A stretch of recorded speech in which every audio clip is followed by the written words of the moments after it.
When you see images like this, you can't help but to think, what beautiful love is blossoming between the two. That is, until you find out the real truth and the dark, hideous demons that the person has in them. Such was the case when Mahalia Jackson married Sigmund Galloway in 1964, 10 years her junior. Galloway was a jazz pianist who failed to take off his career. So finding Mahalia, in a sense, was, some would say, finding the golden goose. And you'll see later why that was said. You say, well, what did Sigmund bring to the table besides good looks? He brought two previous children to the relationship, which Mahalia could not bear on her own. But they were her children. Mahalia was known all over the world, a woman of class, a woman of grace, and a woman of faith who believed heavily in what she sang. Mahalia was all over the big screen. Her face and voice recognizable at the sight. With friends alike, philanthropists, singers, actresses, actors, Hollywood, and all over Europe.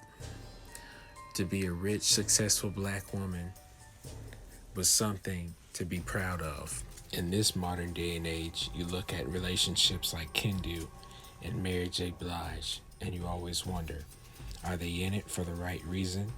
Do they love the person that they're marrying? Or are they a lion in wait for their prey, seeking whom they may devour, with their plans to take everything that they have? Well, in this case, it happened to be true. Sigmund didn't have anything to bring to the table. His good looks, his charm, but he also had some abusive ways. As wealthy as Mahalia was, she still wanted to be a domesticated woman, and she still had it in her to just be a regular person. She was never too high up. And by the late 60s, she was suffering from great health issues. Some had been hidden from the public. Overexertion, sweating were all a part of her heart issues. And some footage you can actually see. Throughout Mahalia's sicknesses and illnesses, Sigmund would be nowhere to be found, as he was out philandering, having multiple affairs, even accusing Mahalia of faking it all. He'd seek to control her estate and all of her finances, which was rejected. At one point, Mahalia was flown back to the U.S. during her European tour because she was so ill. She could no longer press on like she used to.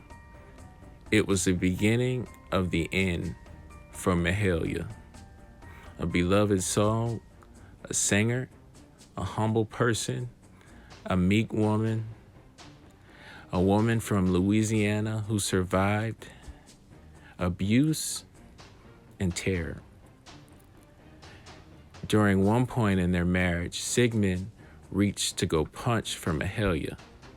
As he went to go swing, she ducked, and it said that he punched a wall or furniture, breaking his hand. It wouldn't be the only thing that would come to get Sigmund. We lost Mahalia in January of 1972. A legend to this day. When you hear the name Mahalia, the first thing you think of is greatness. She was an impact on so many people. To this day, a beautiful soul. It was a few months later the same year, Sigmund died at age 50. I have not the facts on that, but I don't think he'd enjoy that money for long had he received it. Till next time, please like, rate, and subscribe.